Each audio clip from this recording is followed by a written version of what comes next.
Good morning, good morning. This is Jamaica Live. We're on Bridge 99, broadcasting from Kingston, but broadcasting as well through Irish Jam in New York, and of course we're on YouTube.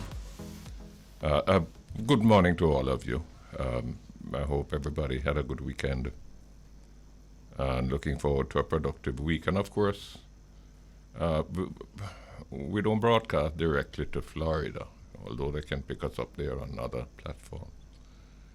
But I think our hearts really have to go out for the people in Florida when we see what they suffered in terms of the devastation from Hurricane Ian.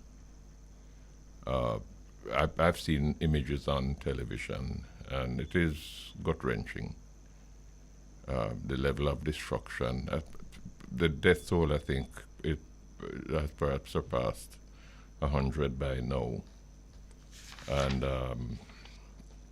there are thousands of families who have been severely affected.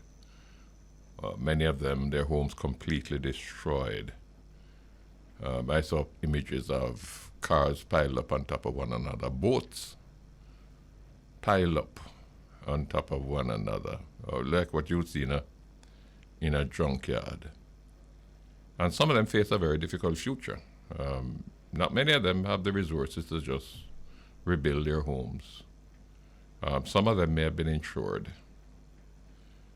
Many of them perhaps not insured. And if you're not insured, you're on your own. Subject, of course, to whatever help the government is able to offer. And even those that carry insurance may face a problem because the insurance companies are going to be in problems. When you insure your house, the company that you insure with, they don't carry all the risk by themselves, They couldn't afford to do that, especially in places like Florida, which is subject to tropical hurricanes, and places like California that has a history of periodic earthquakes. So they don't carry all that risk by themselves. They reinsure a portion of the risk so that if there's a disaster, they're able to call on the reinsurance companies for their portion. But they can't afford to reinsure all the risk. Otherwise, they wouldn't make any money. They have to carry some of the risk themselves. Making money in insurance business is not risk-free. And with the kind of extensive damage and destruction that we have seen, some of them are going to have difficulty meeting all of those claims. Already there's talk about the possibility that the federal government may have to step in to help some of those companies meet the claims that are certain to come. We'll have to wait and see, but our thoughts naturally have to be with many of those people, and some of them Jamaicans, I'm sure. There's hardly a place anywhere, particularly in a place like Florida, where you don't have Jamaicans living. We're not aware that any Jamaican has lost his life. Certainly not up to what we have heard so far. But I'm sure that many of them have suffered, significant losses, significant damage, which brings to mind something, I wonder about the building regulations and the building codes that operate in a place like Florida. I wonder the materials that they use to build their houses. I mean, some of those houses, completely flattened, gone right down to ground level. And we learned our lesson in 1951 after Hurricane Charlie. Up to that time, most of our houses were built out of wood, lumber. And it was after Hurricane Charlie that we started building houses out of concrete and steel. And that tends to certainly stand up to hurricanes. I mean, we have had hurricanes in Jamaica since, and I hardly ever see, I don't think I've ever seen any concrete house torn down by a hurricane, unless it's built on some river bank and the bank collapses and therefore the house collapses with it. But people in Florida continue to build the way they build, and look at the kind of damage that they suffer. As I told you, we're linked with New York as well. Beauregard, are you there? Good afternoon, Mr. Golden. How are you, the chief? I'm here trying to stay warm, sir. It's going to be raining all afternoon and into tomorrow. I guess we're getting a little bit of Hurricane Ian on this How side cold now. is it? It's in the 50s. 50s? Well, that's yes. not too bad. Not too bad, but it's raining. What kind of winter are you expecting this year? What are they predicting?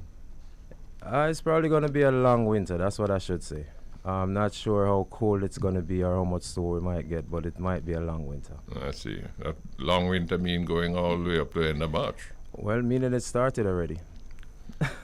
Well, So yeah, it started early. uh, It's feeling that way already. So yeah. going all the way up to March, even past March, who knows? Well, stay warm.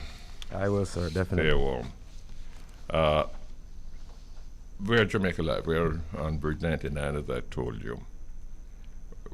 Perhaps the hottest topic of public discussion in Jamaica continues to be the level of crime and violence, and for good reason.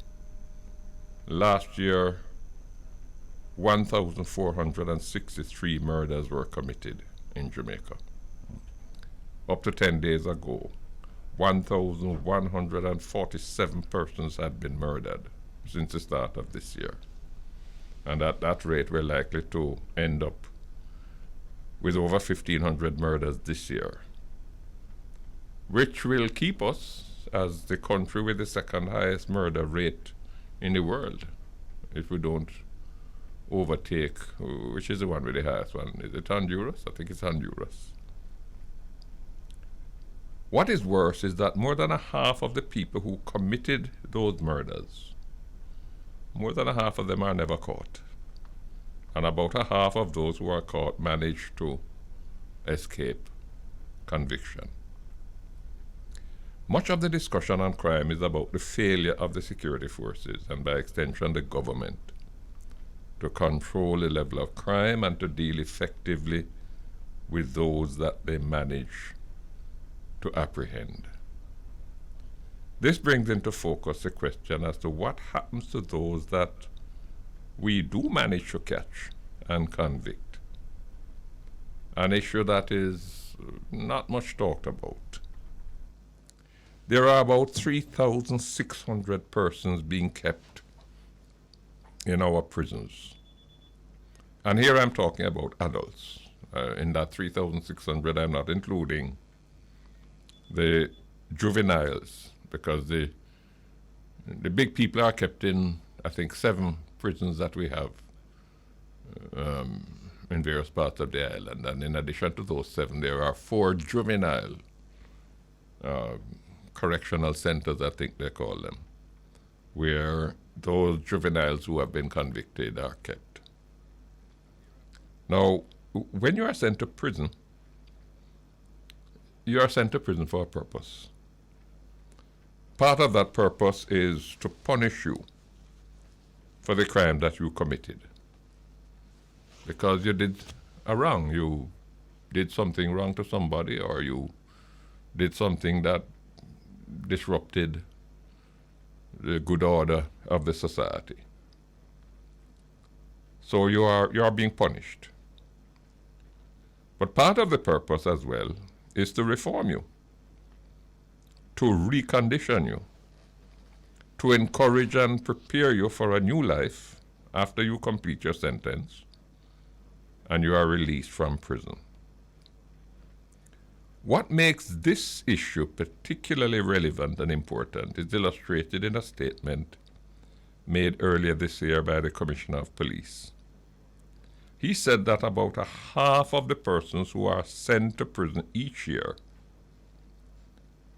are persons who were in prison before, repeat offenders. He said about 1,000 people are released from prison each year, and another 1,000 people are sent to prison each year. And half of those who are sent to prison were in prison before. These are persons who didn't change their ways. Prison for them was not an experience to cause them to reflect, to learn from their mistakes, and to change your ways. Prison, it seems, was just an interruption. And the moment they are released, they return to a life of crime, so that the society suffers again from their criminality. The security forces have to catch them again. The overburdened courts have to try them again.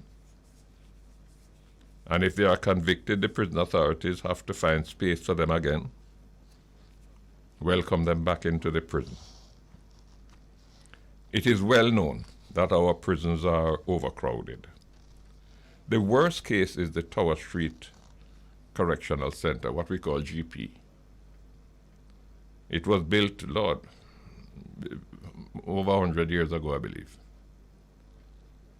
And it was designed to house 850 inmates.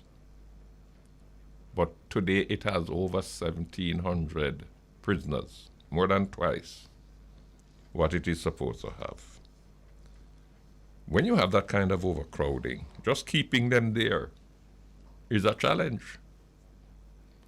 Just keeping them in them kind of numbers, in them kind of overcrowded situation, and maintaining peace so that they don't take out the frustrations on one another.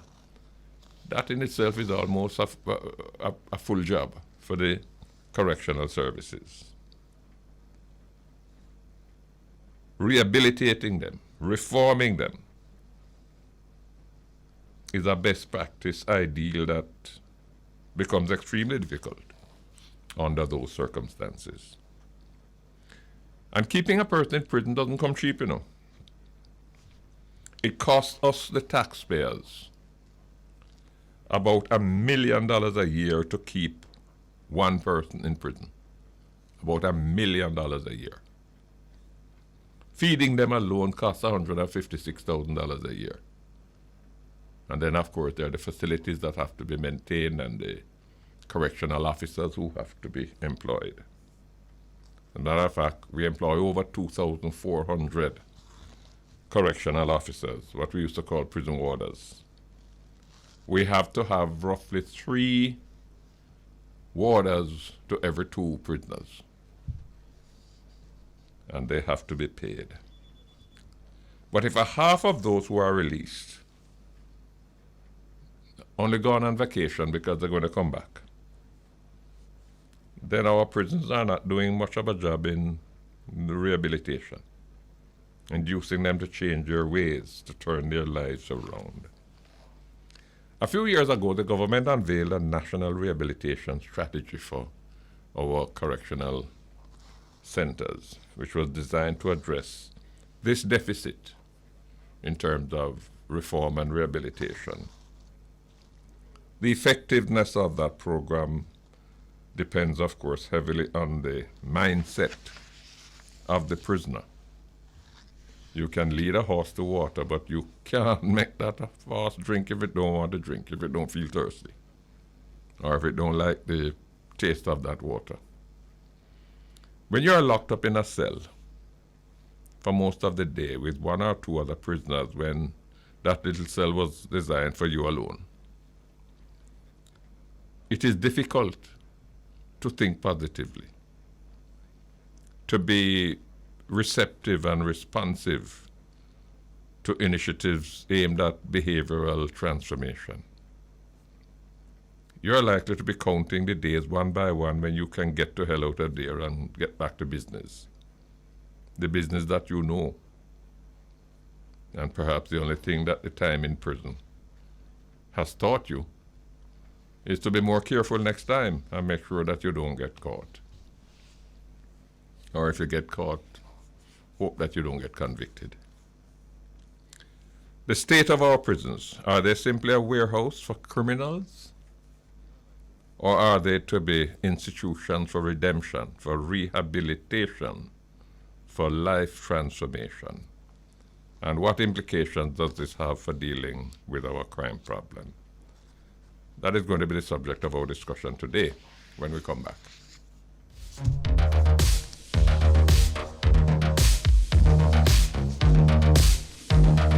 You're listening to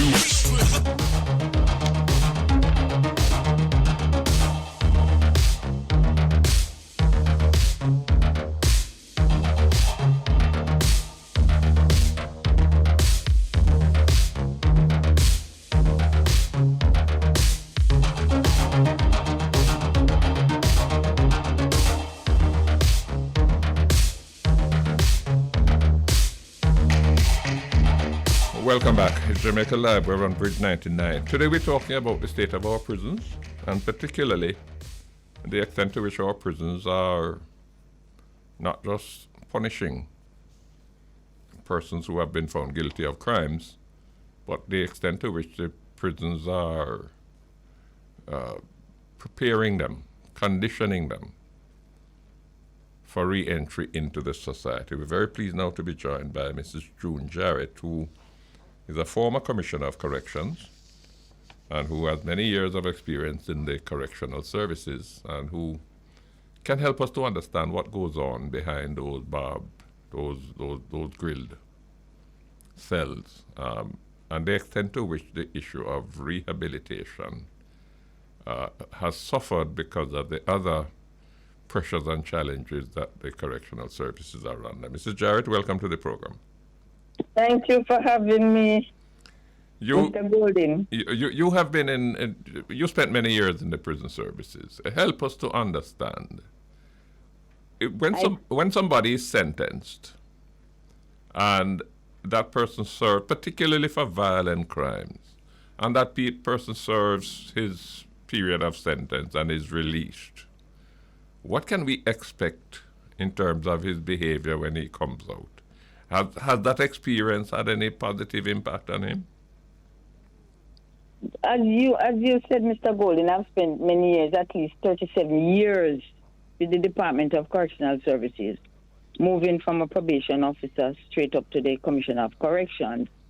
And I can assure you that you don't expect anything good, because in truth and in fact, you mentioned before that it's like we are warehousing these persons. There's not enough opportunity for rehabilitation.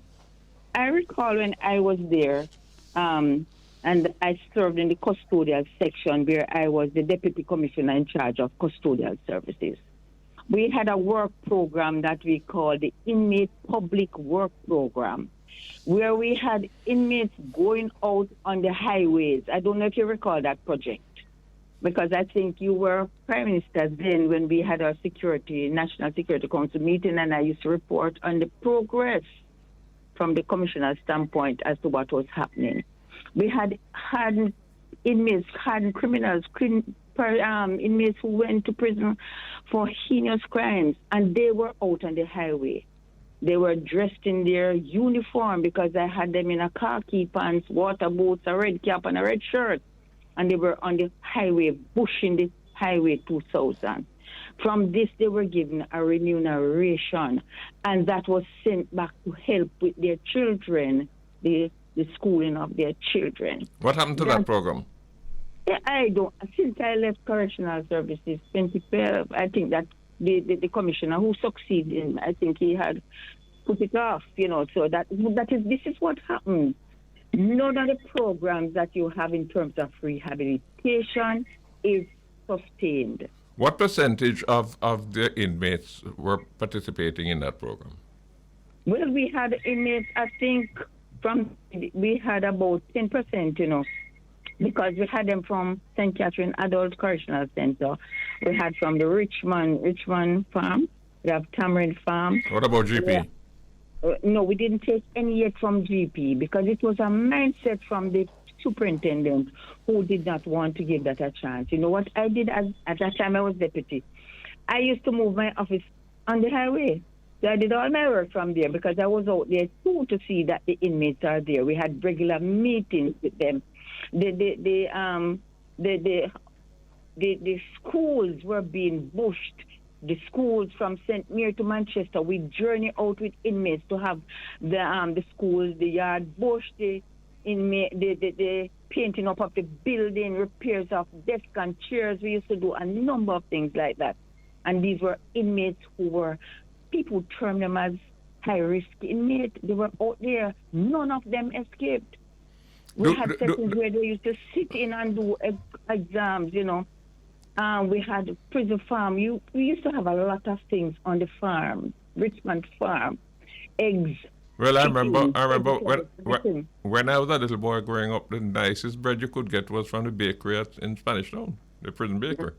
Yes. But tell me now, do the correctional services have in place any system for doing a psychological impact assessment to see what's the state of mind of this youth when he came into prison, and what's the state of mind as he served his sentence, and then when he's leaving, to see what impact the experience has had on him? Do we have anything like that going?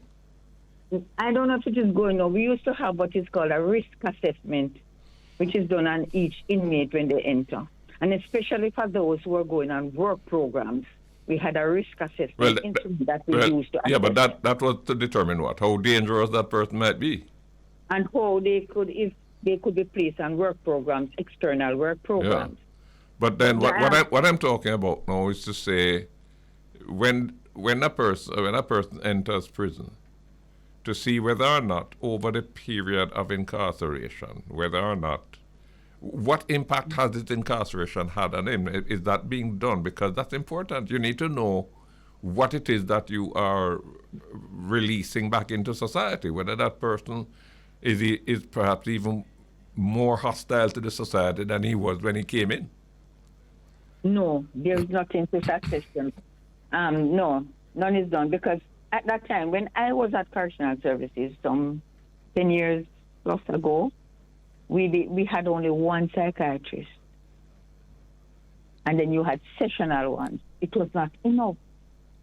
Because you have over 5,000 inmates, then you are not able to do that. Because you had not got the manpower to carry out that assessment, which is a pity. Well, the Commissioner of Police said earlier this year, and I find it very alarming, I didn't know the number was so high. He says that half of those who come into prison each year were there before. Yes, recidivist rate was high, but it had fallen. But the recidivist rate is quite high. I don't know what it is now, because I'm not in touch with them really. But I know it was very high, but it had fallen because of what was happening out there. The parole system had come in where person, for you to be out on parole, then you had to be offered a job, that sort of thing. So the recidivist rate had fallen, it had decreased, it had declined. But I don't know what is happening now, if it has increased. But there's hardly anything. People are not employing the persons who come to a prison system. They don't want to do that. And you understandably so is the fear of what might happen or what may not have happened, you know. So you have to understand that. But the prisons are not built to hold so many persons. A GP that is built to hold 750. You are looking at, when I was there, it was 1,500. Well, I guess there's over 1,700 now. And it's understandable, so it is going to increase. Yeah, but St. Catherine is not so bad. St. Catherine has less than 1,000. They were built for 850, I gather. They are yes. They are a little less than 1,000 now. Some additional wing, it is 850. Yes. But even then, and it seems to me, I don't know what's the rate that applies in other countries. I made the point earlier that we employ 2 uniformed correctional officers for every 3 prisoners. Mm-hmm. I don't know how that rate compares with that obtained in other countries, whether we need more or whether we have more than we really should have. I don't know. But I don't think we have more than we really should have. But it seems to me that within that complement of correctional officers, particularly if you're dealing with overcrowding, just maintaining order in the prison alone is almost a full-time job for them. And it's difficult.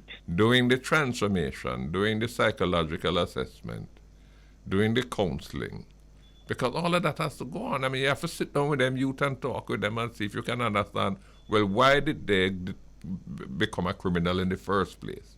Are they prepared to look at other options? And how can we help you? You see, some of them come out of homes where that kind of support didn't exist. And the prisons are being called upon to catch up with what the home failed to do, what the community failed to do, what the society failed to do. But you can't do that unless you have the tools, and the tools must mean not just the personnel, but you have to have the programs. You have You to have must the have the resources, programs. right? You must have the programs. If they don't have the programs, then no. And remember, it is said that person goes to prison as punishment and not for punishment. Well, it worries me. It worries me because It worries me too. because When I see what is happening, it worries me. what you have is a revolving door. You know, Exactly. I going through this side, you come out through the other side, and eventually you coming back round. That is and exactly what is happening. Do we have similar problems in the juvenile? Do you know what is the outcome of the juvenile centers? In other words, how many of them are repeat criminals? Not many. I think some of them. I would say when I thought about that 10% used to go to graduate to the bigger institution, the adult centers. Yes. But the juvenile had a better program Yes. because we were training them. They left the institution. They go to high school in the community. They sat their exams. I have a girl now who's always in touch with me, and she has reached the level of a master's program. Good to hear. Mr. Jarrett, we're out of time. I want to thank you so much for coming on today, but thank you so very much for bringing your experience to bear on this discussion. We take a break. Welcome back. It's Jamaica Live. We're on Bridge 99. Today we're talking about the state of our prisons, what goes on there, and particularly what kind of rehabilitation is taking place when people are sent to prison. We just had a discussion with the former Commissioner of Corrections, Mrs. June Jarrett.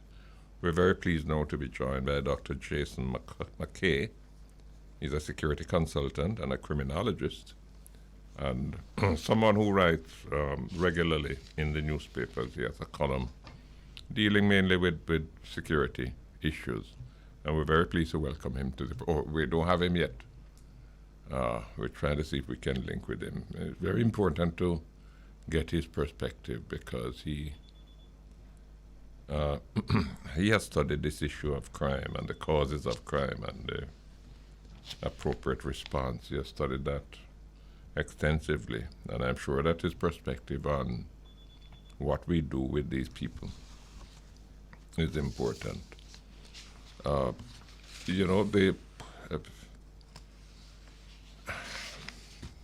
There's an issue that I'm not sure about. I don't want to give any wrong information. I'm looking at the Auditor General's report. It's a dated report. It was from some years ago, where the Auditor General pointed out that the reoffending rate, what they call recidivism, was 51%, which would be in line with what the Commissioner of Police said earlier this year, that half of those who come to prison are persons who were there before. But then the Department of Correctional Services had pointed out at the time that that figure included persons who were convicted of crimes before but not sentenced, not given custodial sentence. They weren't sent to prison. So they pay a fine or whatever. And that in terms of the persons who were actually in prison before, the reoffending rate is 27%.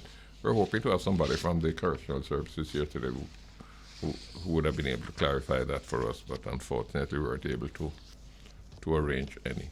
We're still trying to get Dr. McKay to join us to give us his perspective on this. I'm anxious to know as well, whether, do we have him now? Dr. Jason McKay? I'm here. I'm right here. Yeah. Oh, thank you for joining us. We talk a lot in Jamaica today, and you have written a lot about it too, in terms of our crime problem and the strategies to deal with crime. We perhaps don't talk a lot about what we do with our criminals if we manage to catch them and convict them. And the reason why we wanted to focus on this particular aspect today is because of a statement made by the commissioner some time ago, where he said that half of those who are sent to prison each year are what the tourist people would call return visitors. They were there before. Do you know whether it is as bad as that? That's pretty accurate. Their level of recidivism is quite high. What do you know about the programs in our prisons? Are these just warehouses where we just pile them up? We have a situation at the largest center we have, which is the downtown Tower Street one, which has more than twice what it was designed to hold. Are we simply warehousing them? What about the programs that are carried out to see whether or not we can get them to turn around their behavior and to prepare them for re-entering the society? Are we doing anything there? Well, there's a lot of effort in programs, within that are available. I mean, there's the CSEC program, there's vocational programs. They're there. The problem is that the environment which they live in when they're not in class, how they have to function, the degree of brutality by their own inmates, and the whole overcrowding and everything, the lack of sanitation, not just at Tower Street, St. Catherine District Prison as well, where these cells don't have toilets and all of that. Even if the courses are available, when you come out of the course, it doesn't do much for you to be in a rehabilitated environment. Rehabilitation is not just the time you sit in class. It has a lot to do with the environment that you're functioning in, and if the environment you're functioning in is squalor, overcrowding, brutality, then you can't be properly reformed in like that. There's another issue that Mrs. Jarrett raised when they had her on the program earlier, and that is even with your best effort and with your best success, somebody comes in, you have a program, he's trained, he acquires a skill, he's very good at it, he's employable. But the mere fact that he spent 5 or 10 or 15 years in prison, that's a stigma, no? Well, it's not just a stigma. The laws make him unemployable in many other respects. He can't join the security industry. He can't join any government service. He can't join the police force, the army, any of the major employers of the country, to include the civil service. Almost all large companies run a background check on they're not going to employ him either. So there really is no program for him to get employment, and that is when it becomes dangerous, because he comes out and he's cannon fodder for the gangs after that, because he has no way to earn a living. What obtains in other countries? Are we different, or we're simply just being prudent and cautious? In more socialist environments, where you have less incarceration, to be fair, like Norway and Sweden and so on, there is actual almost mandatory employment created in some of those environments. But in the United States, Am I losing sound? Is it my headset or is it a connection? It's a similar situation where, I'm sorry, we lost you for a while, Dr. McKay. Can you repeat that? Right, I'm saying that in other environments, you're like, as I said, where they're more prepared for it. Germany, Sweden, Norway, they have programs to actually post-rehabilitate you. In the United States, they do have halfway houses and so on, and they're also sharing that rehabilitative process. Are those government programs or they're private sector programs? In other words, in Germany, for example, is it the government that has to find you a job, or? But the government puts you in a halfway house and provides a job for you while you're in the halfway house. And then after you leave, can a security company in Germany employ you? To be honest, I don't know, but I know they don't have to employ you, because they have systems where they have a post-custodial program. I think that's what we're lacking here to a large degree, is a post-custodial program. And then even the post-custodial program is only half of the problem. After somebody spends 5, 10 years, even 1 year in an environment like that, he's not the same man coming out. That's a different creature altogether. I've worked with a few of them, and I found that they're very hostile, even for the least level of, even how they communicate verbally with you, and you're in an elevated position to them. You're trying to assist them, and the least little thing they get, how they talk to you, is very hostile. It's almost like they've been reprogrammed. Yeah.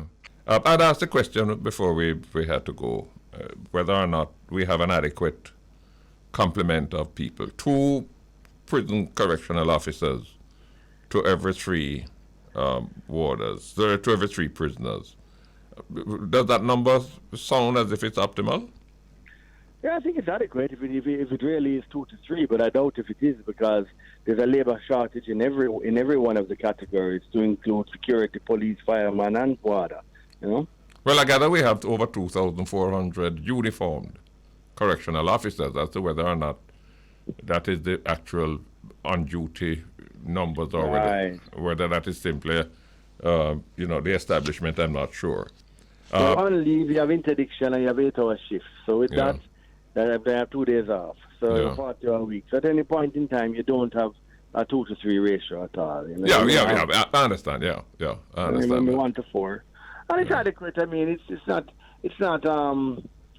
necessarily world standards, but that I don't think the problem is the waters. I think the problem is the infrastructure. That is why when they were trying to build the prison for us, the British, I think we missed the boat, because I mean, if you're going to warehouse them, then you have to warehouse them forever. You can't warehouse somebody for 5 to 10 years and then release them back on society like this. So you have to make up your mind which direction you're going. Are you going into the Thailand situation, or you're going into an American situation? If you go or a British situation, you have to look at the environment that you're trying to replicate. Now, America warehouses people for very long periods of time in narcotics and so on, because the plan is that once you go in, they're rid of you. It's a similar situation with Thailand and Vietnam and so on. But if you look on Britain and other places, they don't warehouse you as long. So the idea is that you're coming back to society pretty soon.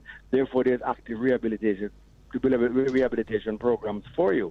But no program is going to work if you're living 15 to a cell, and if you're overcrowded, and if there's no proper hygiene and sanitation and so on. What is the recidivism rate in America? Do you know? I don't have the figure on the tip of my tongue, but it's also high. It's also high. I don't think it's as high as our own, but it's also high, and that is because the situation is largely cultural more than it is actual economic. Is that you come from a particular environment where a particular group of persons go to jail, and when you come out, you're almost structured back you're almost brought right back into the very environment that puts you back in jail. So it's almost like a no-win situation. Do you know, Dr. McKay, what is the sort of educational profile of a typical inmate in our prisons? Are these people who just didn't function in school, or are these people who did function? It's just that they use what they learned for devious purposes. Well, I read a study this morning in preparation for this program, and in 2015, the study showed 60% illiteracy in inmates, numeracy and literacy. My own independent, smaller group studies of jail facilities rather than prison facilities, which has great similarities. I got literally 95% being barely functionally literate. Not enough to cope in an environment where you would, for example, sit the private security regulation authorities exam, which requires you to read fluently from a newspaper.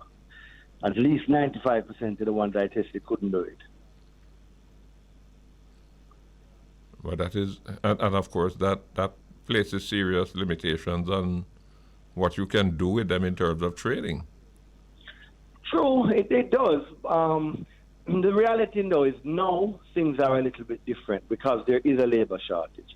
And there's a labor shortage in respect of forklift operators, regular physical box lifters, and security guards. Now, so although the security guard is a higher level, the other 2 categories also have a shortage as well. So if the laws were helpful, then we could use them, because the problem is that if companies were given a tax break, if they used reformed prisoners, ex-prisoners, ex-reformed prisoners in their workplace or something like that, then we could actually channel, we could actually channel that category directly into some form of employment. The problem is on the other side, the companies run a background check and eliminate them. So there's no real plan in place for what to do with them, and I think that's the blunder in our system, Mrs. Jarrett was telling us about a program that used to be carried out where some of the prisoners, and she, when I asked her what percentage of them, she said it was about 10%, were actually taken out. She mentioned Highway 2000, for example, that they were employed on the verges of Highway 2000 and various work programs. Is that still going on, do you know? I don't know of it happening at this point.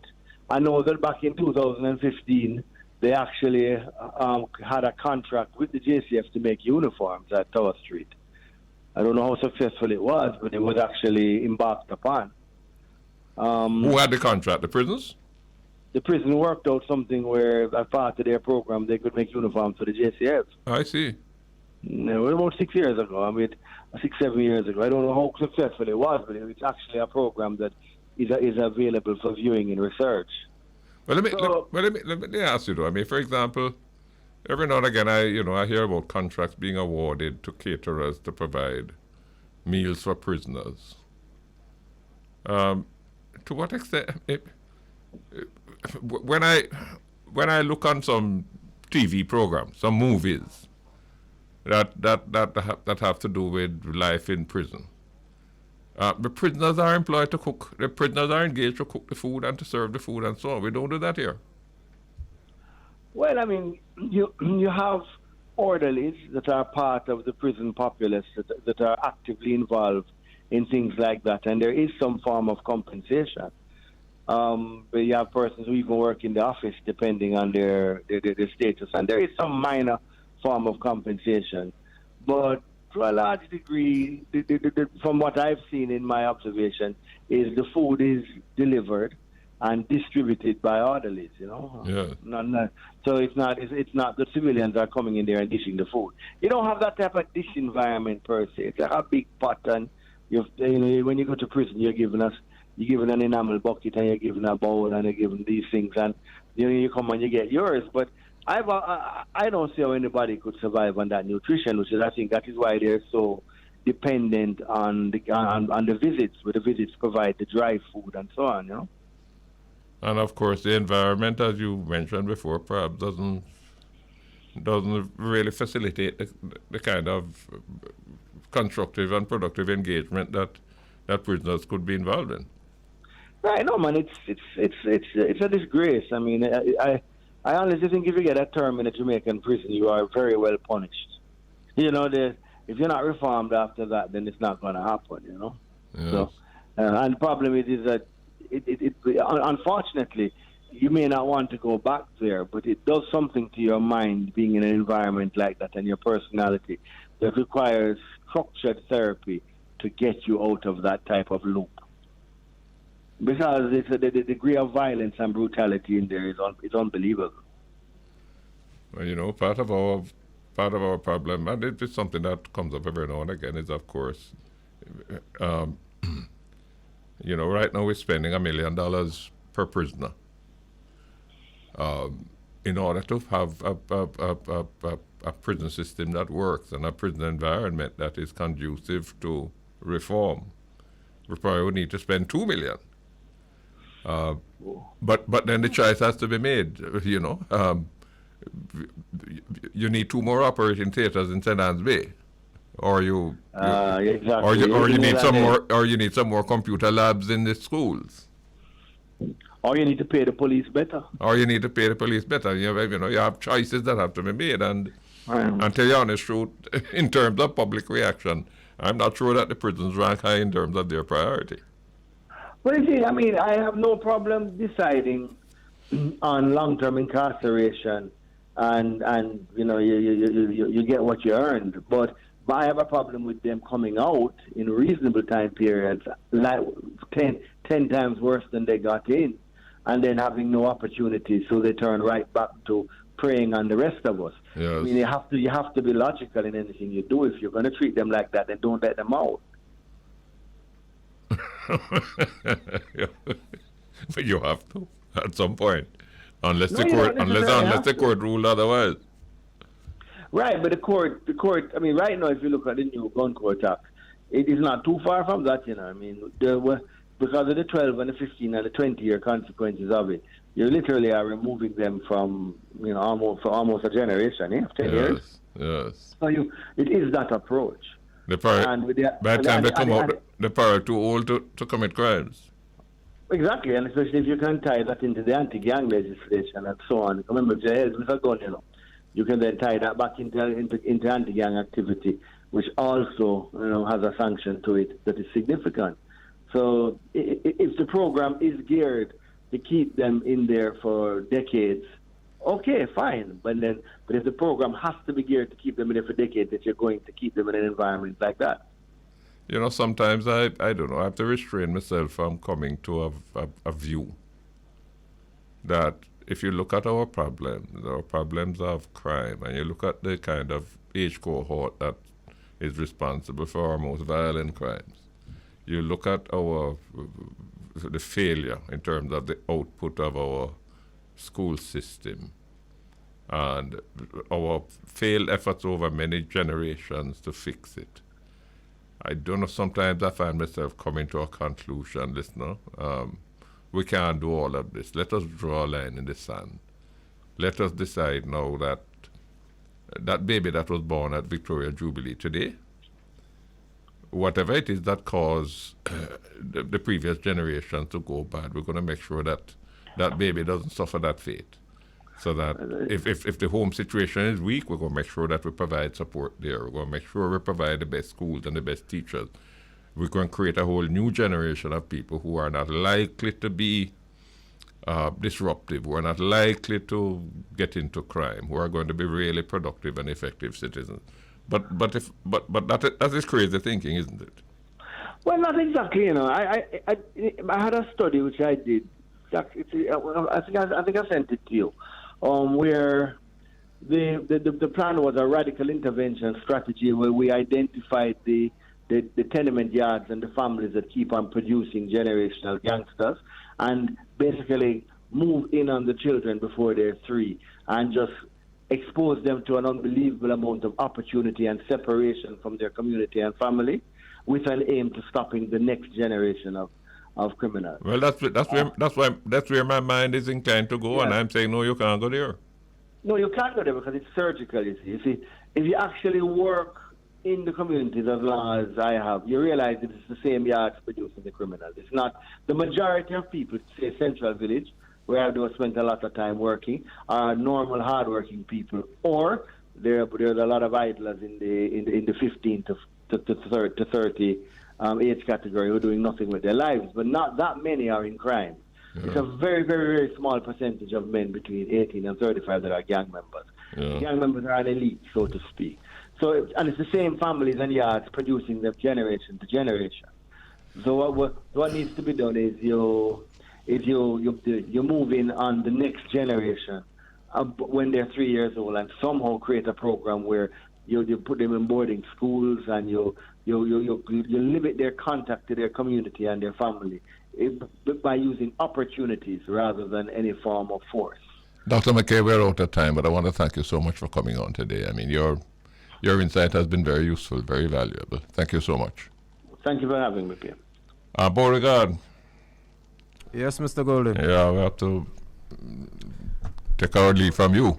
I know, sir. Very, very interesting conversation. Yeah. I know the New York side and tri-state area definitely enjoyed it. Yeah, but I didn't get a chance. I wish I had done it. I didn't get a chance to look at the numbers in America in terms of their recidivism rate and their ratio of prison officers to inmates and so on to see how we compare. But what Dr. McKay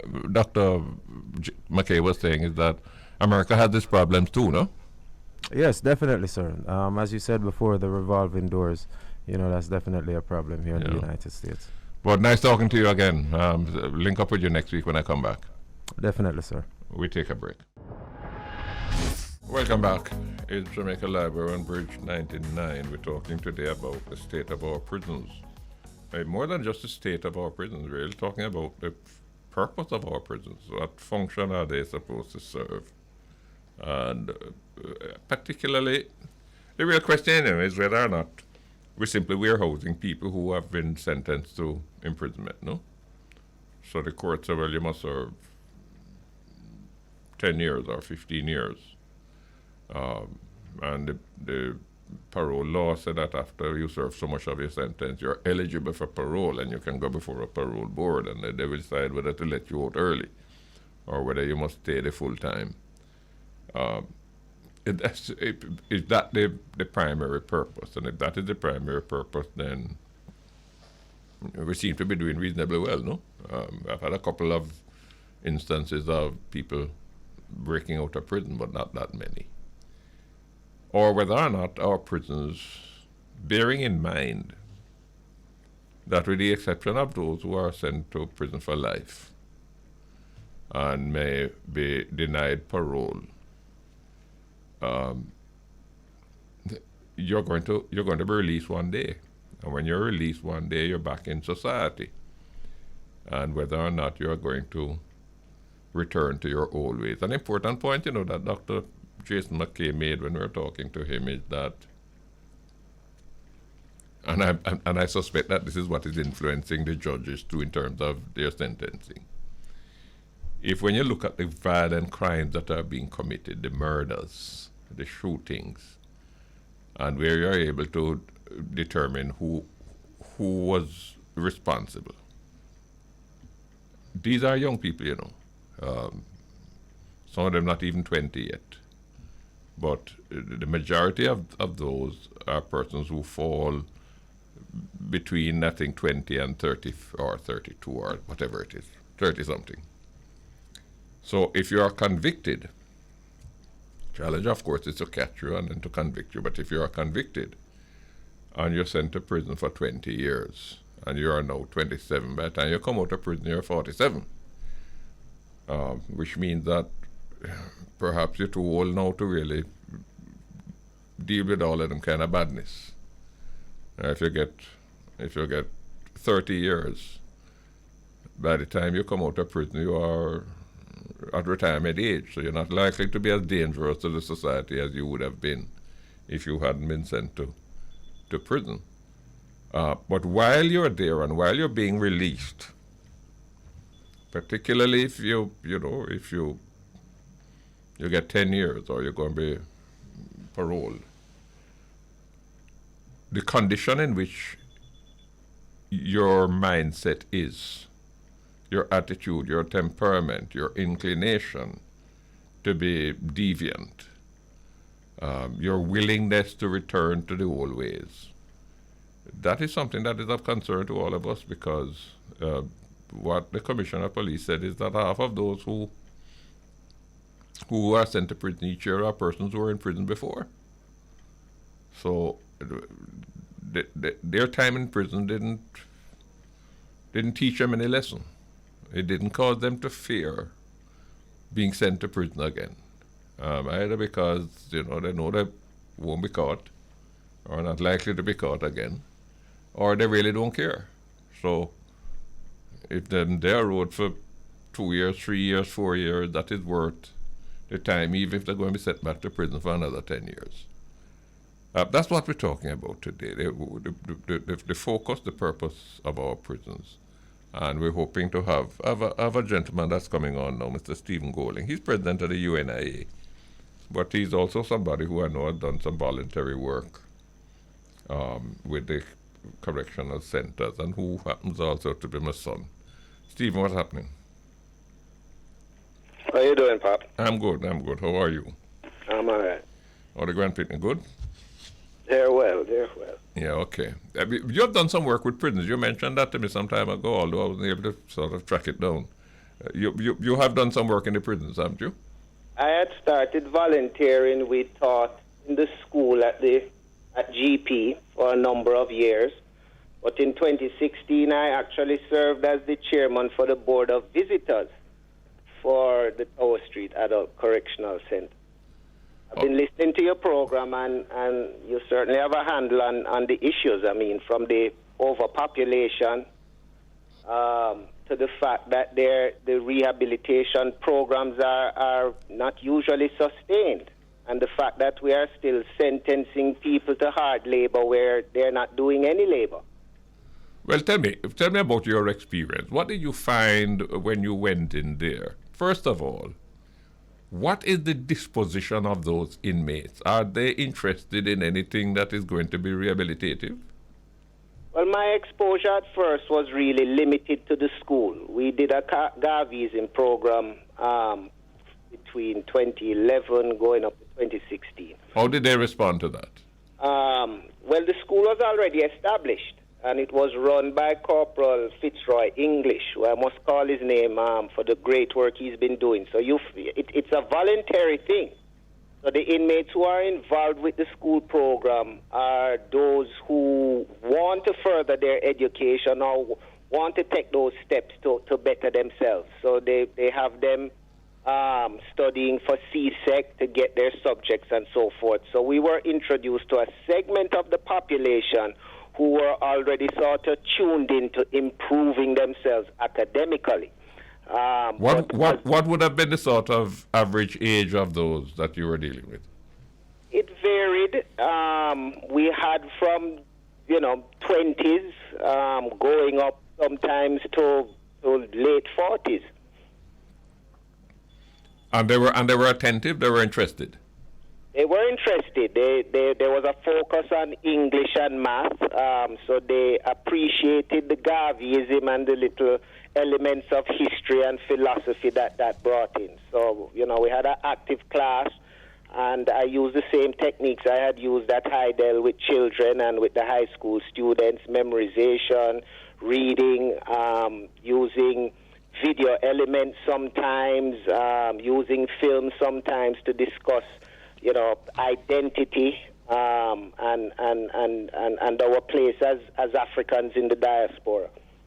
How did you find the relationship between the correctional officers and the inmates? That was an interesting one. There's a whole culture inside the prison, and both the inmates and the correctional officers, are susceptible to that culture, being it positive or negative. I'll tell you a story. One inmate said one time, there's a culture in the prison that where if you drop something, you don't pick it up because a man don't bow. And they tell a story one time of a correctional officer who dropped his baton and he refused to pick it up because he mustn't bow either. So that sort of thing happens there. The overcrowding, though, is horrendous. 3 and 4 to a cell. But the larger problem is that you have a set of inmates in there who are not fit to plead because of their mental status. And so they have been stuck in the prison system. We don't have a psychiatric hospital or a mental institution where they can be sent. We have one psychiatrist serving at GP, at least when I was there. And this is a major problem because they have to be housed separately. In fact, there was a fire at GP, some might recall, 2 years or 3 years ago, which was started by an inmate suffering from mental problems. So they have some real challenges. Structurally, too, that GP will not last, Pop. This is a place that is over 200 years old. I mean, it first started as a holding place for enslaved Africans who were brought by sea before they were transported to Coronation Market. It wasn't commissioned as a prison until 1845. That is about 10 years or so after the emancipation of slavery. And so you have some underground tunnels there that were used during the slave period. And in fact, you had an episode a few years ago also where prisoners began digging and had accessed some of those tunnels and were on and were following them and making their way to digging themselves out of the prison, but were fortunately stopped by the correctional officers, and I think with the intervention of the JDF. I know that's something that never made it to the press for whatever reasons, but things like that are happening there. Word from the minister was that they are looking to find a new location to build a new prison. I know a few years ago when the UK Prime Minister offered that under the circumstances how he offered it was not acceptable. But we do need to construct a new prison to house these inmates, and so that you're not putting 3 and 4 in a cell at night where you have no toilet. Well, let us say that we were to be able to build a new prison, or more than one new prison, and it would be adequate in terms of accommodation. Each prisoner would have his own cell, as I see in the movies when I watch them. Each prisoner has his own cell. The sanitary facilities are up to good standard. Does that change life in prison? Does that change what comes out of prison at the end of the sentence, or is that necessary but not sufficient? I think it would go a long way in changing the mindset in the prison. And once you can change the mindset, you make them more malleable towards rehabilitation. What you have right now is just a university for criminals, because you come in there and you meet other criminals, and you might not be such a good criminal coming in, right? But you may be a good criminal coming out, because you have spent your years associating with people who you are learning from and may not be learning positive things. One of the things that Jason McKay was saying is that if you look at the new Gun Firearms Act, what it basically seeks to be providing is that, look, if we catch you and we find you guilty, we're going to put you away for so long that by the time you come out of prison, you're too old to commit crimes. And I mean, he saw this as one, he wasn't necessarily endorsing it, but he saw this as one approach. Since we can't reform you, we'll just keep you there. I think that we could avoid those extreme measures if we put in place proper psychiatric or proper psychological assessments. We need to know their state of mind coming in. Well, I asked Mrs. June Jarrett about that. She said she wasn't aware of that. She left the correctional services a long time ago. Mm-hmm. But I asked her whether or not we do some sort of psychological evaluation of them when they come in and while they are there, to see how they are reacting to whatever programs, how they're reacting to the conditions. And to be able to make some assessment as to what state of mind they're going to be leaving the prison in. I don't know that has ever been done. There is one psychiatrist who goes to GP, but he doesn't go to assess prisoners in that capacity. He goes to treat with the mentally unstable people who are stuck in the jail, who shouldn't necessarily be in an institution with these other inmates. Take your They point. need to be in an institution by themselves. But we need to expand that to do just as you're saying. Get an idea of each prisoner so that we can measure their growth or their deterioration, as the case may be, during the time that they serve. Do we face another problem, though, Steve, where let us say that you had good programs, and let us say that the majority of those who are being released from prison are persons who have changed their own outlook on life and so on. But they're coming back into a society that don't like to have nothing to do with ex-prisoners. Mm-hmm. How are you going to deal with that?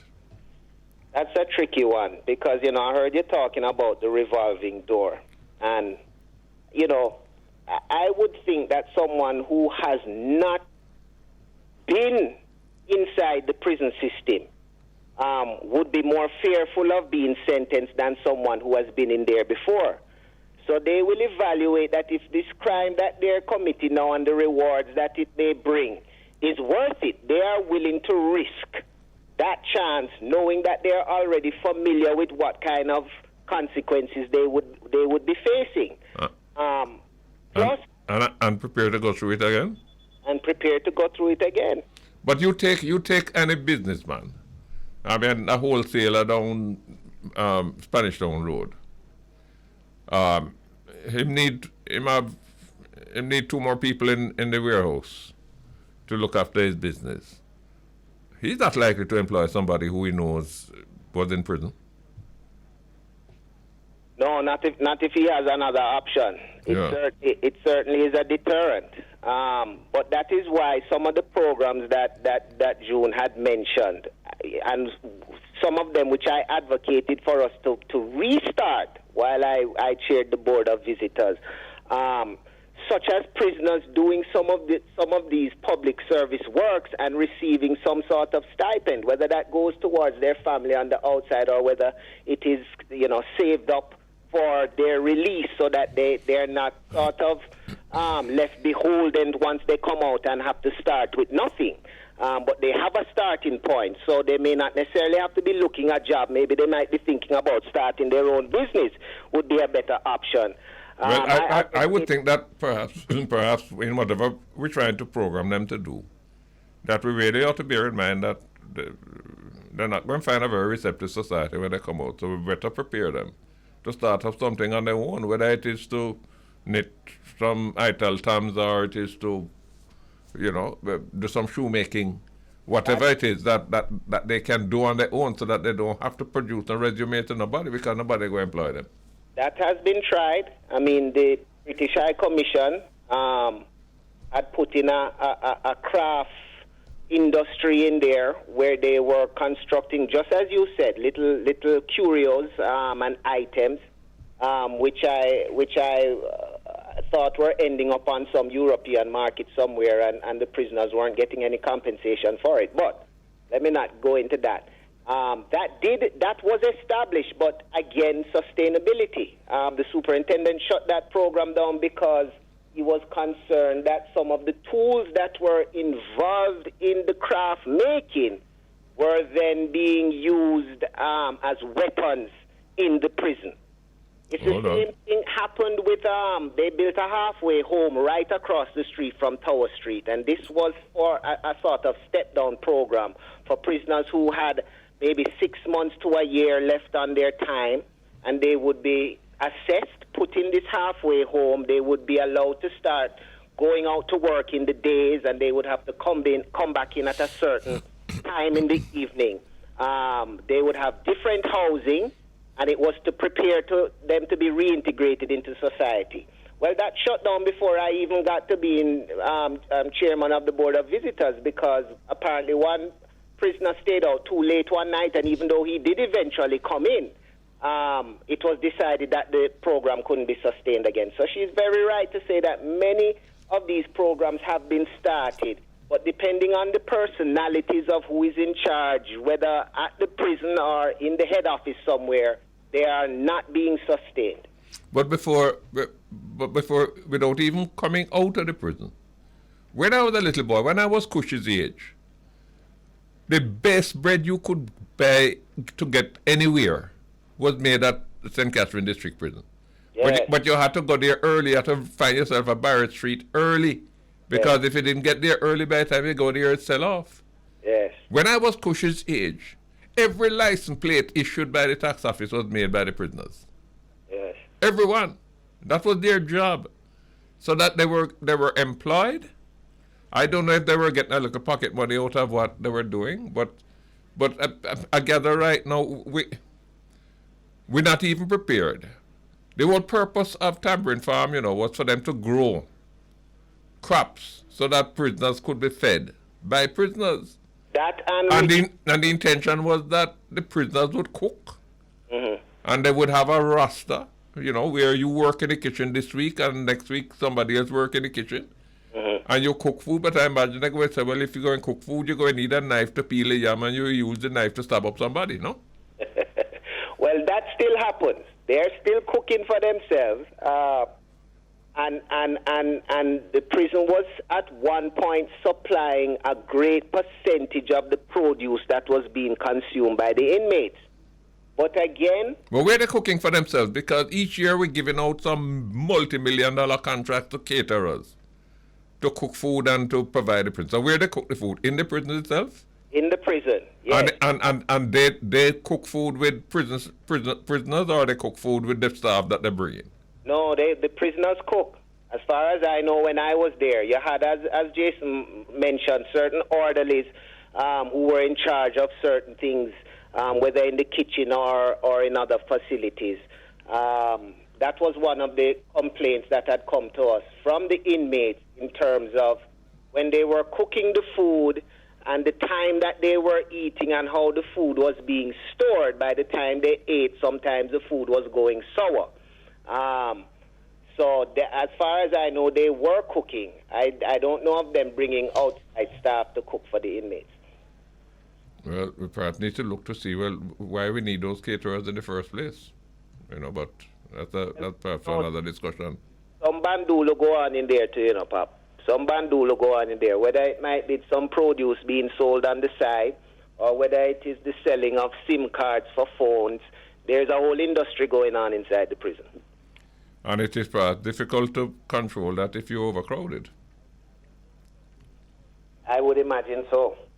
But it involves both the inmates and the correctional officers. Our recidivism rate. The Commissioner of Police said that half of those who are sent to prison each year were there before.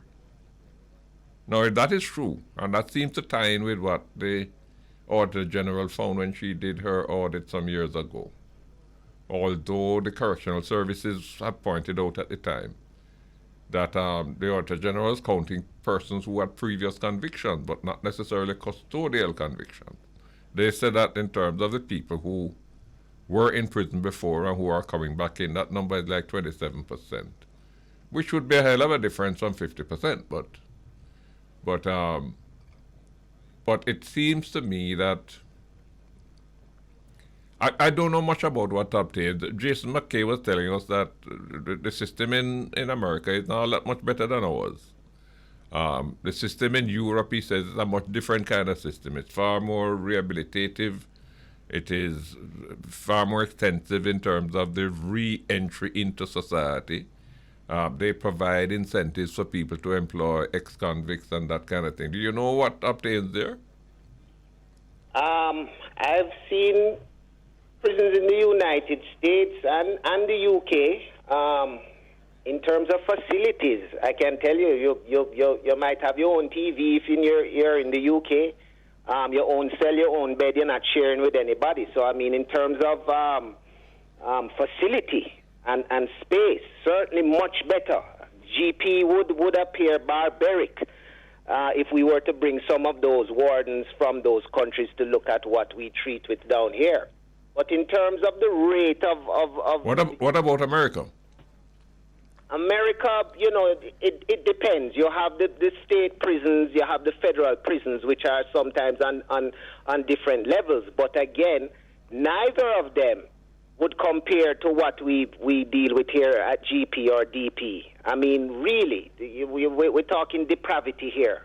3-4 people in a cell at night, and you have to defecate in a bag and tie it up and run out first thing in the morning to go throw it away. You understand why we have Amnesty International continually writing and pointing fingers at us when it comes to our prisoners. If you talk to people like Carla Gullotta. Well, she's coming on next. And I'm sure I can anticipate what she's going to say. But one of the things that she perhaps would make short shrift of is the concern, and I raised it with Jason McKay. I am the Minister of Finance, or I am the Prime Minister. I know that the situation in the prisons is bad. It's really inhumane. I have an extra, after I've finished, pay the debt and find the police salary and the civil service money and so on. I have a couple $1 billion left.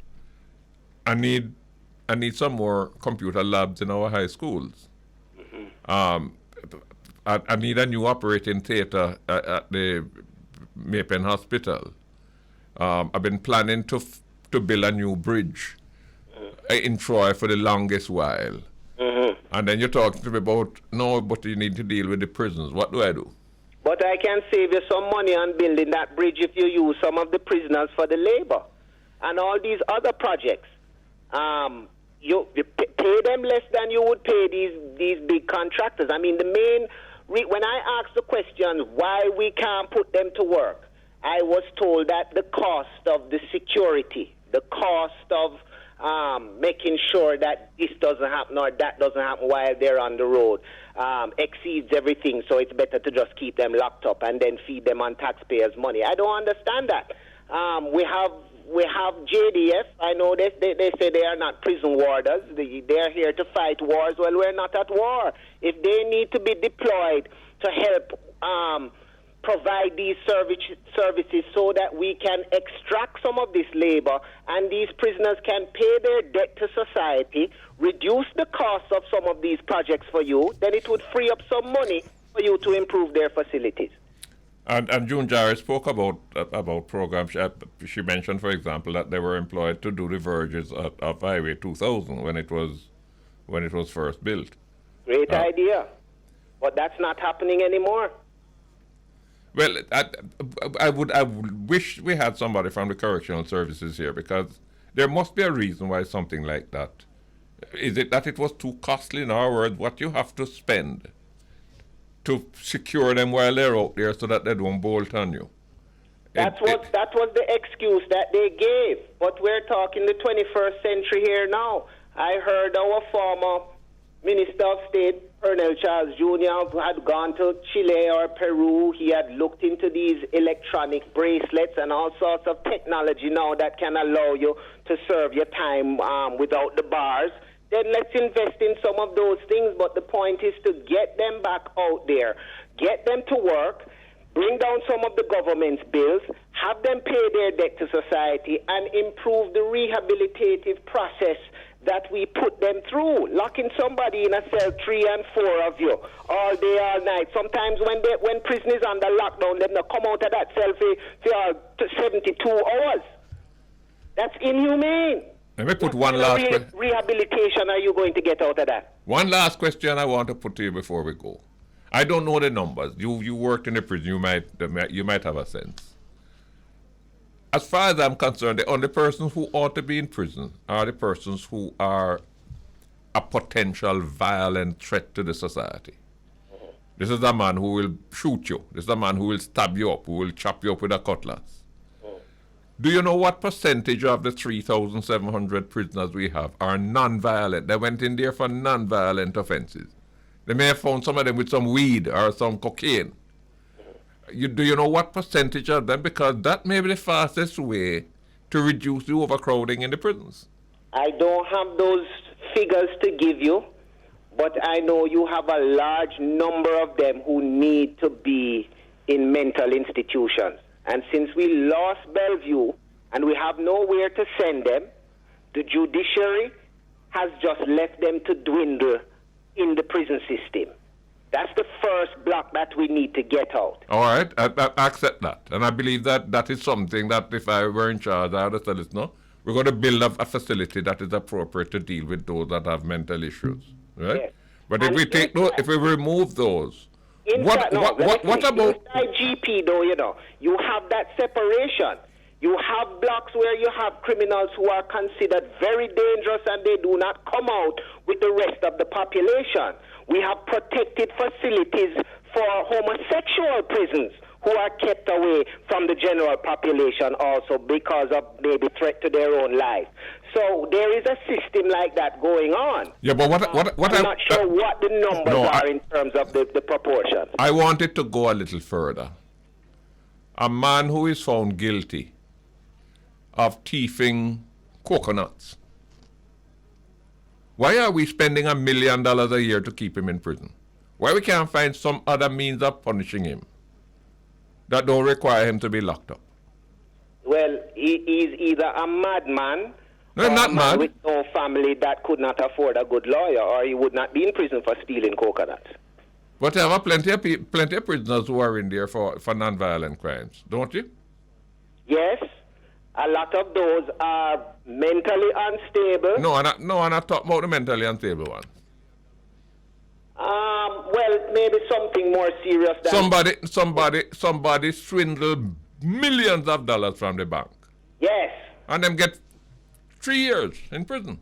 In fact, I met one in that exact situation you just put out there, and he was considered a very high risk prisoner, not because he was violent, but because if he ever got on the phone, he could swindle $100,000 within 5 minutes of making a phone call somewhere. Well, who say spoke 3 different languages? Who says he can't? Who say he can't get on the phone right now? He was in prison because he chose to do the 3 years rather than give up the money he had stolen. And when I spoke to him, he said the money that he had stolen and tucked away was worth the 3 years that he would be doing. I'll follow you. Well, we'd have to find that money, you know. Stephen, thanks a lot. You brought a lot of perspective to this thing that have been helpful. Thank you so much. No problem. Anytime. Yeah, man. That's my son, Stephen Golding. Brighter than me. Let's take a break. Welcome back. It's Jamaica Live. We're on Bridge 99. Today we're talking about our prisons, the state of our prisons, but importantly, what purpose are our prisons serving, and what purpose are they not serving, which they should be serving, because prison is supposed to be, for the majority of people who go to prison, it's supposed to be a period of time, no? I know we have a few people in there who have been sentenced to prison for life, but the majority of them have been given a finite sentence. And even those who are given life sentences, at some point they are entitled to apply for parole. They're not guaranteed, because an assessment has to be made to determine whether or not their sentence should be reduced by being paroled. But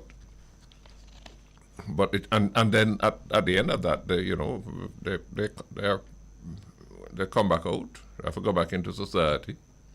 Some of them have real problems. After you spend 15, 20 years in prison, when you come back out, you may not have any family to go to. Your mother dead off, your children that migrate. You find yourself as a stranger in your own land. Some may wonder, well, no wonder so many of them go back to prison, because prison at least was a home that they don't have outside. Miss Carla Gullotta, who is the executive director of Stand Up for Jamaica, she's one of our strongest voices in civil society, and the state of our prisons is an issue that she has brought public attention to on a number of occasions, and we're very pleased. We wouldn't want to have completed this program without her input, and we're very pleased to welcome Ms. Gullotta to the program. Ms. Gullotta, welcome. Thank you very, very much. Thanks much for having me today. Tell me, what's your take in terms of our prisons? I know it's a problem that we know. It's overcrowded. It perhaps not.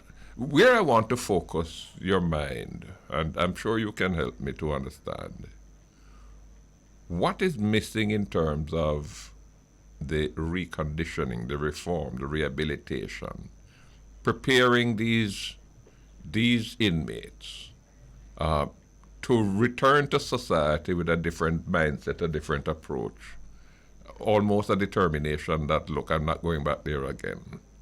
What is missing? Well, thanks for this question. I think it's a key question.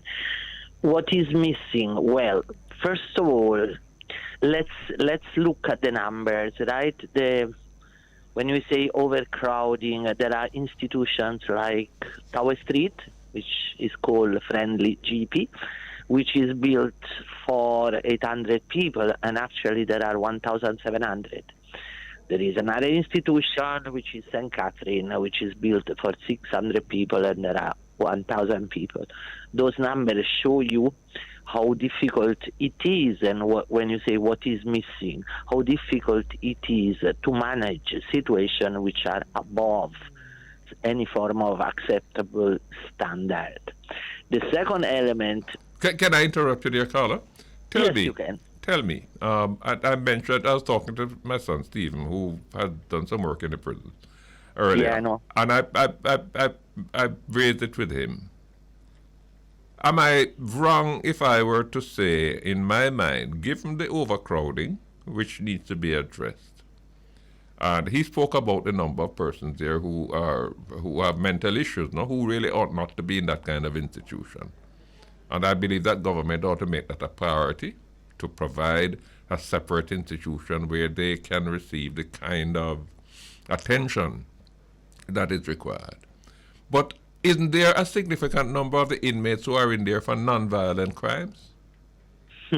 Quite an amount. And you know, am I crazy if I say, well, I would really keep prisons for violent people who you can't afford to let them out there because they may do bad things to people. But for the man who is swindling the bank, I must find some other way of punishing him. I agree with you. There is a wrong perception. As you mentioned before, everybody thinks that a prison is full of murderers, which are there sentenced to life.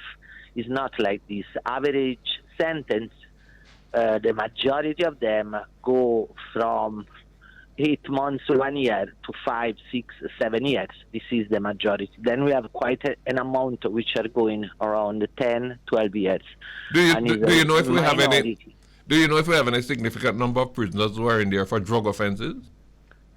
There are all sorts of offences, from traffic tickets to drugs to scam to thieving, to all sorts of things. And the fact is, you put together quite an amount of people with different sentences. For example, some young ones, they just go to prison for the first time for a minor offense, carrying a gun from one place to the other one, which is wrong. They need to be punished. But you put them in a sort of pepper pot, big pot, where there is an amount of people which have been committed major offenses, and that might become a school of crime. The other thing is, I love numbers because they give me the perception. According to the DCS reports, out of 3 people leaving the institution, 1 is coming back in the general population. Among those which are on rehabilitation is 1 out of 150. That means that there is a huge difference. And the difference is to use serving time as a learning time.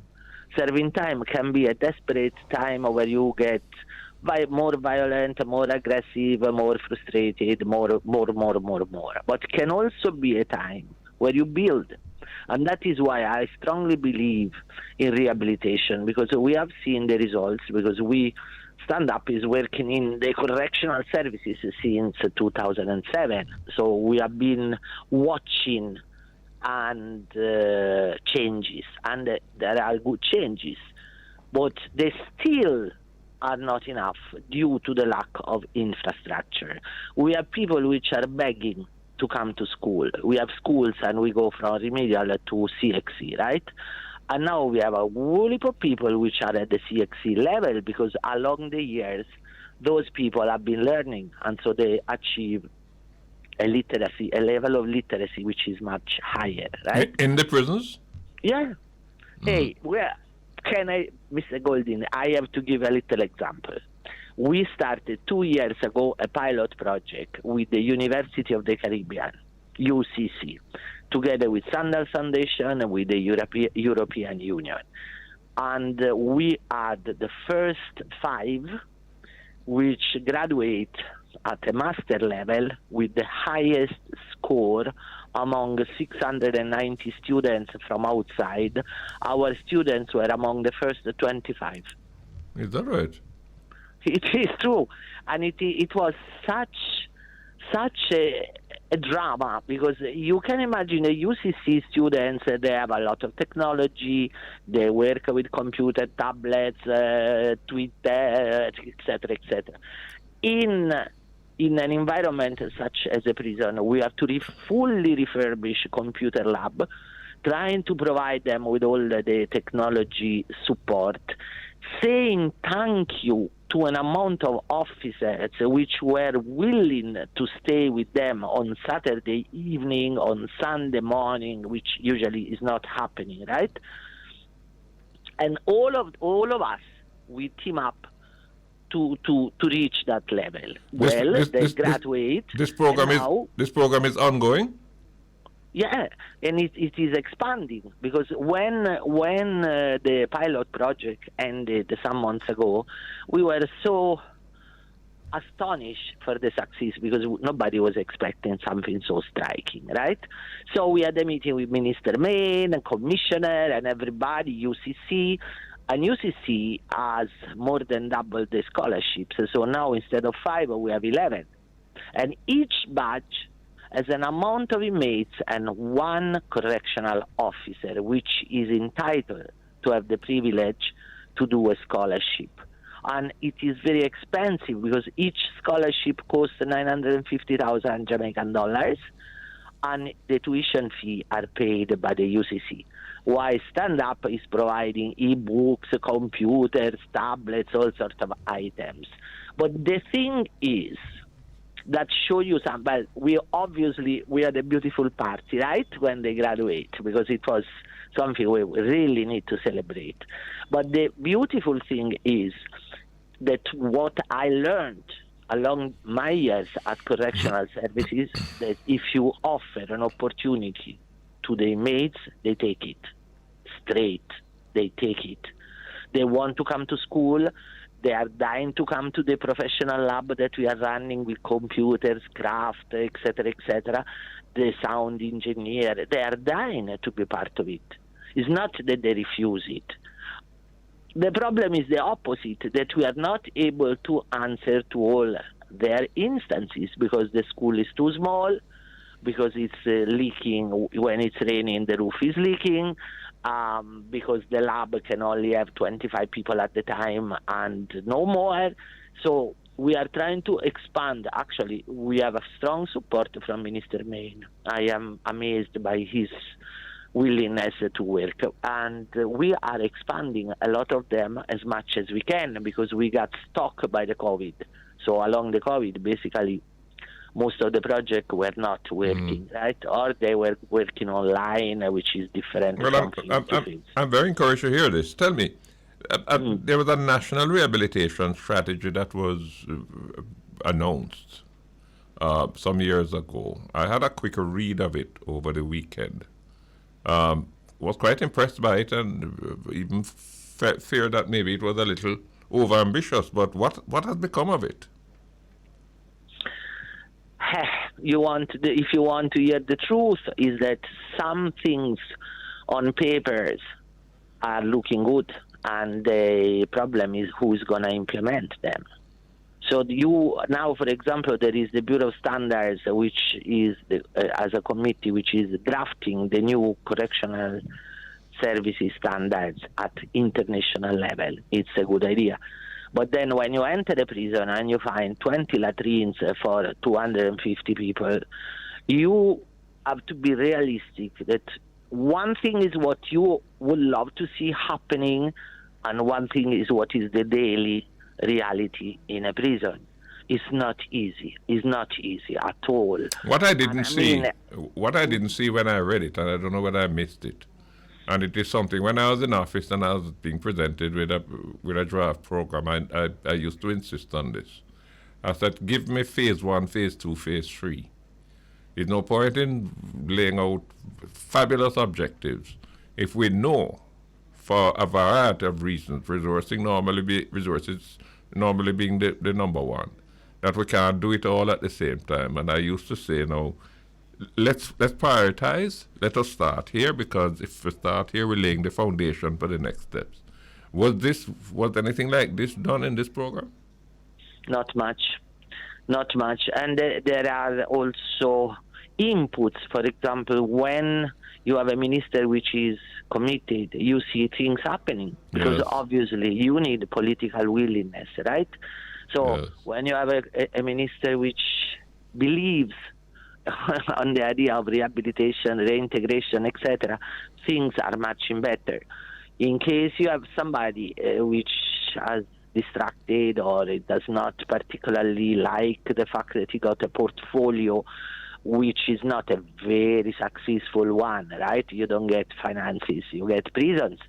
So it might be more difficult. As I said, this is a good moment, and I am hoping to see those things happening.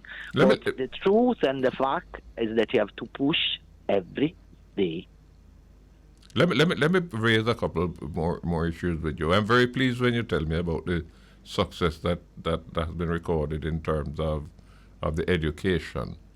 One of the difficulties that these prisoners have is that when they do re-enter the society, they come out with a stigma that is going to stay with them for life. Yeah. The majority of employers out there, some of them are precluded by law from employing ex-prisoners. But even those that are not precluded, the private warehouse supermarket operator is not likely to be very enthusiastic about employing somebody who spent 5 or 6 years in prison. And I raised with Stephen, maybe what we ought to be doing is to recognize that you can't force people to employ them. I mean, you can try and incentivize it.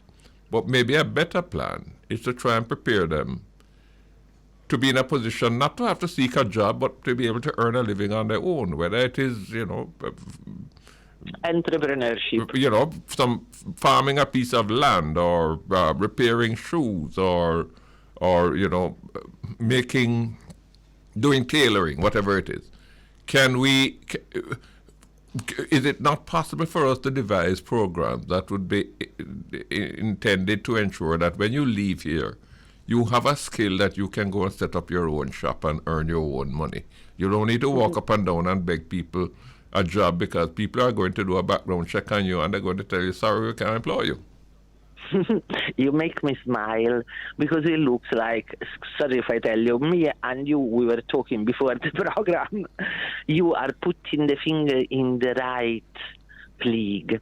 If I have an inmate which got 6 subjects, a diploma through the heart, because we work with the Heart Foundation in a way that they can achieve a diploma, that person leaves the institution with some expectations, which are regularly frustrated, as you mentioned before, by the stigma.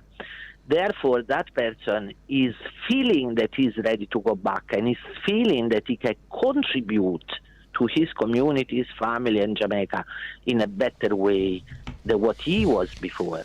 But he has been, most of the times, is refused. There are 2 avenues, because I started with the stand-up, this campaign, since the 1st of April. Reintegration is the only reason why we do rehabilitation. Otherwise, rehabilitation by itself does not make much sense, because you send out people a higher level and you don't give them back anything at all. So reintegration is the key element to make a successful rehabilitation tool.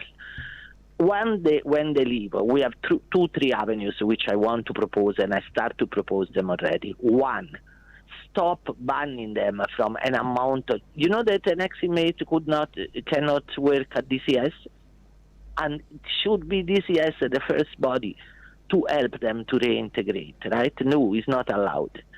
You know that in a lot of ministries it's not allowed for them to work. Let's lift that ban.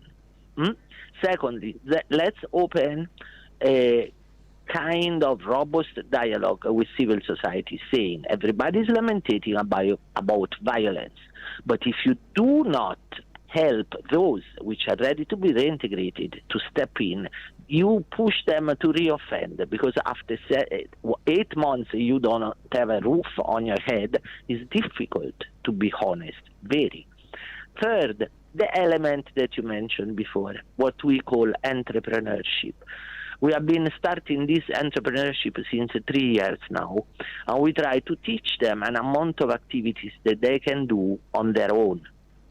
We have, for example, proposed to create some small lab of tailoring serving the schools. Like there is a school in Arnett Gardens, 1,000 students. A uniform is 1,700.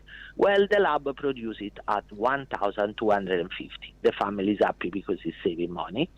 And you know that laboratory will have to work for a year.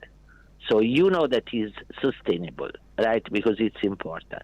I think this is one of the many avenues. Actually, we have several of them which have been starting little and trap. But the problem is, where do they find the funds to start entrepreneurship? Because you must invest some money, and they don't have it. So we have some of them that we have been helping, and we have one with Incarceration Nation, which is started now. She got funds to do a craft activity where she produces jewels, T-shirts, etc., etc. And we help her to manage the accounts. We help her to make her stick with the principle of business. She did accounting before, and we are looking at her for another pilot project to see how she will manage it. Could the acquisition of the skills, sustainable, life-sustaining skills, could that be integrated with public works program? Mrs. Jarrett was telling me that in the past they used to take the inmates out there to work on to do public works projects, and she mentioned, the verges of Highway 2000, but she said that was discontinued. Why? Well, I think there is a matter of security, because when you send out X amount of inmates, the amount of correctional officers involved in the operation is high. I see. And that means that into the prison, into the institution, nothing can happen because most of the officers have been diverted outside. Yeah. So that can be a risky business. So that's the reason why it's not very successful. But even that is another avenue to explore for those which are low risk. We need to paint the school in summertime, send them to do it. Yes. And also that could be the possibility for Yes, them to earn yes. some money and send the money to the families, because we always forget that they are in there alone. Maybe But we outside, need might to outsource the security. We have why a lot of not? security companies out here. Send 2,000 prisoners to go paint up a school and have a security company provide. We have to invest some money to deal with this, no? There are so many things which could be socially useful: cleaning the gully, landscaping, beautifying the town, painting the school. Name them. Carla. The problem is to find the system to do. Carla, I'm out of time. Time has run out on me. But thank you so much. I couldn't have had this discussion without you, because I know the work that you have done in this particular field. So thank you very much for joining me. Thanks to you for this opportunity. And I'm asking you, help me with the reintegration, please. Sure. We'll keep on it. That's the end of the program for today. We'll be back next week, Monday, God's willing.